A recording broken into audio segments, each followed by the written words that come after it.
ఆవిడ మాట్లాడే మాటలు ఏంటంటే బావ కళ్ళల్లో ఆనందం చూడడానికి మాట్లాడుతున్నారా అని మాట్లాడుతుంది.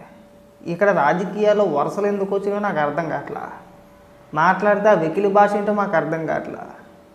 నువ్వెవరి కళ్ళల్లో ఆనందం చూడడానికి చెప్పు రోజా. నువ్వు ఎవరి కళ్ళల్లో ఆనందం చూడడానికి అంతలా గుడ్డలు దించేసుకుంటున్నావు. ఇక్కడ నోటుకొచ్చింది అలా మాట్లాడుతున్నావు. ఎవరి కోసం, దేనికోసం? ఒకసారి రోజా ఏం మాట్లాడిందో ఒకసారి వినిపిస్తాను చూడండి. కూడా విచారించాలి అన్నారు రోజా. అమ్మ పురంధేశ్వరి గారు, బావ కళ్ళల్లో ఆనందం చూడటం కంటే భక్తుల కళ్ళల్లో ఆనందం చూడడానికి ప్రయత్నించమని కోరుకుంటున్నాను. రోజా మంత్రిగా ఉన్నప్పుడు చాలామంది కళ్ళల్లో ఆనందం చూడడానికి చెయ్యని పని అంటూ లేదు.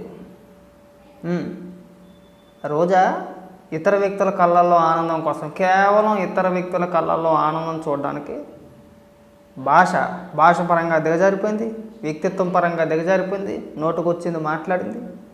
ఎవరి కళ్ళల్లో ఆనందం చూడడానికి చెప్పు రోజా. మనం నోటిదోల కొలిది ఎదుటి వ్యక్తిని అడిగే ముందు మనం దిగజారిపోయి బజారు మనిషి కంటే హీనంగా మనం మాట్లాడాం కదా. గతంలో మాట్లాడామా? నీకంటే బజారు మనిషే మంచిది, బాగా మాట్లాడుద్ది అనిపించుకున్నావు కదా. చెప్పు. అంత దిగజారిపోయి ఆ స్థాయికి దిగజారిపోయి నువ్వు ఎవరి కళ్ళల్లో ఆనందం చూడడానికి మాట్లాడావు ఆ రోజున. ఎవరి కళ్ళల్లో ఆనందం చూడడానికి, ఎవరి మొఖంలో చిరునవ్వును చూడడానికి మాట్లాడావు. ఇలా మేము కూడా మాట్లాడగలుగుతాం. విమర్శ ఎప్పుడు కూడా ఉందాగా ఉండాలి, గౌరవంగా ఉండాలి. బావ కళ్ళల్లో ఆనందం, మరిది కళ్ళల్లో ఆనందం అంటే నీ కథలో కూడా చాలా ఉన్నాయి, నీ గురించి కూడా చాలా మాటలు మాట్లాడగలుగుతాం. విమర్శ మామూలుగా చెయ్యండి. ఎందుకు అంత నోడదోలని అడుగుతున్నా. ఎందుకు అంత కిందకి దిగజారిపోవాలి దేనికి అంటున్నా. మనం ఒక మాట అనేసి 10 మాటలు ఎందుకు కాసేయని చెప్పు. ఆ మాట్లాడేది సరిగా మాట్లాడలేవా? ఆ డైలాగ్ కొట్టకుండా ఉండలేవా? ఒకే పార్టీ కాదు కదా, కుటుంబ సభ్యులు మేము కాదన్నట్లా. పురంధేశ్వరి గారు బీజేపీ పార్టీ రాష్ట్ర అధ్యక్షురాలు, చంద్రబాబు నాయుడు గారు ముఖ్యమంత్రి, అలాగే తెలుగుదేశం పార్టీ అధినేత. అవునా? పార్టీలు వేరు కదా, సిద్ధాంతాలు వేరు కదా. మరి అలాంటప్పుడు నీకు నోటుకొచ్చింది నువ్వెలా మాట్లాడతావు? అంటే అందరూ కూడా మీ జగనన్న కొంపలో ఉన్నట్టు ఉండాలన్నమాట. అవునా? తల్లి లేదు చెల్లి లేదు, చూడు ఎలా కొట్టుకుంటున్నారో, రోడ్డు ఎక్కి మరీ కొట్టుకుంటారు వాళ్ళు. అదొక విచిత్రమైన ఫ్యామిలీ. అలా అందరూ కొట్టుకోలేము. సిగ్గుపడి మనం పొగడేలేదేటి. తెలుగుదేశం పార్టీలో ఉన్నప్పుడు చంద్రబాబు నాయుడు గారు వీరుడు సూర్యుడు అని చెప్పేసి అని ఇవాళ మనం మాట్లాడడానికి. దయచేసి ఈ పదాలు మాట్లాడడం మాకు. బావ కళ్ళల్లో ఆనందం, మరిది కళ్ళల్లో ఆనందం అంటే మేము కూడా మాట్లాడగలుగుతాం. జగన్మోహన్ రెడ్డి కళ్ళల్లో ఆనందం కోసమా, కొడాలి నాని కళ్ళల్లో ఆనందం కోసమా, అనిల్ కుమార్ యాదవ్ కళ్ళల్లో ఆనందం కోసమా, బైరెడ్డి సిద్ధార్థి కళ్ళల్లో ఆనందం కోసమా? అంటే మీ పార్టీలో నాయకుల కళ్ళల్లో ఆనందం కోసమా అని అడుగుతున్నాను డైరెక్ట్గా. అంటే నాకు గుర్తున్న పేర్లు మాత్రమే చెప్పా, వేరే ఉద్దేశంతో చెప్పలా. నువ్వు ఇంత దిగజారిపోయి మాట్లాడతావు కదా, నీ నోటుకు వచ్చింది మాట్లాడతావు కదా, మహిళలందరూ అసహించుకునేలా మాట్లాడతావు కదా. ఎవరి కళ్ళల్లో ఆనందం కోసం? జగన్మోహన్ రెడ్డి కళ్ళల్లో ఆనందం కోసమా? లేదంటే మంత్రులుగా చేసిన కొడాలి నాని కానీ, అనిల్ కుమార్ యాదవ్ కానీ, గతంలో నీ వెనకాతల తిరుగుడు బైరెడ్డి సిద్ధార్థి కళ్ళల్లో ఆనందం కోసం కానీ, ఇంకా మరికొందరు వ్యక్తుల కళ్ళల్లో ఆనందం కోసం కానీ, ఎవరి ఆనందం కోసం? మనం అధికారంలో ఉండగా అంతలా పేలిపోయాము, పేలిపోయి రాలిపోయాం కదా. అంత ఎత్తునకి బడేళ్ళు కింద పడ్డాం మనం. ఏమైంది? ఏం కాల. కొద్దిగా ఈ నోటిదోల మాటలు తగ్గించుకుంటే బాగుంటుంది ఎప్పటికైనా. నాకు నీ పైన చాలా గౌరవం ఉండేది ఒకప్పుడు. నువ్వు అచ్చ మాటలు ఈ లేఖ మాటలు మాట్లాడొద్దా? పాయింట్ మాట్లాడండి.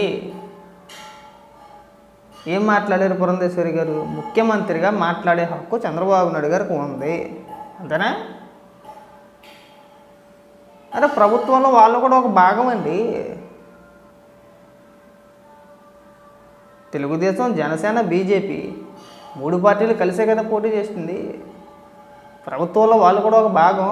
ఇదిలో కళ్ళల్లో ఆనందం చూసేది ఉంది. పొత్తు లేకుండా విడివిడిగా పోటీ చేసినప్పుడు మాట్లాడితే నువ్వు ఎలాంటి డైలాగులు కొట్టినా పర్వాలా, వాళ్ళు కూడా ప్రభుత్వంలో ఒక భాగం ఖచ్చితంగా మాట్లాడతారు. ఆవిడ కూడా కూటమి అభ్యర్థే కాదా? ఇంత చిన్న లాజిక్ తెలియకుంటే ఎట్టండి మీరు మాట్లాడేది? కళ్ళల్లో ఆనందాల వరకు వెళ్ళిపోతే నీ స్టోరీ చిన్నది కదా, అన్నీ బయట పెడతాం. గుర్తుపెట్టుకో, ఈ వ్యక్తులు జస్ట్ ఇప్పటికైనా మాని వద్దు. వినటానికి చాలా ఎబ్బెట్టుగా ఉంది. అది నువ్వు అనుకుంటున్నావు నేను పెద్ద తప్పుగా ఏం మాట్లాడలేదని చెప్పేసి అని అనుకుంటున్నావు, కానీ మేము కూడా తప్పు అని చెప్పాను అన్నట్లా. వద్దు, ఈ కళ్ళలో ఆనందం చూడాలో ఈ వెహికల్ చేస్తూ వద్దు. మన భాగవతం పెద్దదే, నువ్వే ఎదురుడికి పాఠాలు చెప్పవసరం లేదు.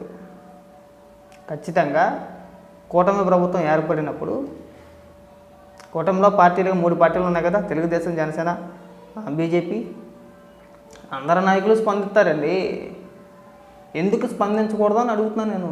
స్పందిస్తే తప్పేంటి? నీకు వచ్చింది నొప్పేంటి? జగన్మోహన్ రెడ్డి నిన్నేమల్లా మీ పార్టీ నాయకుల గురించి మాట్లాడాలా? అబ్బే, చంద్రబాబు నాయుడు గారి కుటుంబ సభ్యులు అయితే సరిపోద్దండి, ఇంక గొడవలు చేసుకొని వచ్చేస్తారు ఇక్కడికి, ఇంక నోటికి వచ్చింది మాట్లాడేస్తూ ఉంటుంది. ఇంకా దయచేసి వద్దు. అతి పేలాపన పేలిపోమాకు ఇక్కడితో కట్టిపెట్టే. ఏదన్నా ఉంటే సబ్జెక్ట్ పరంగా నీ శాఖకి సంబంధించి నువ్వేం పీకి పూర్తి చేసావు గతంలో, అదే శాఖకు సంబంధించి ఇప్పుడు మంత్రులుగా ఉన్న వాళ్ళు ఏం చేస్తున్నారో వాళ్ళకి నీకు తేడా ఏంటి?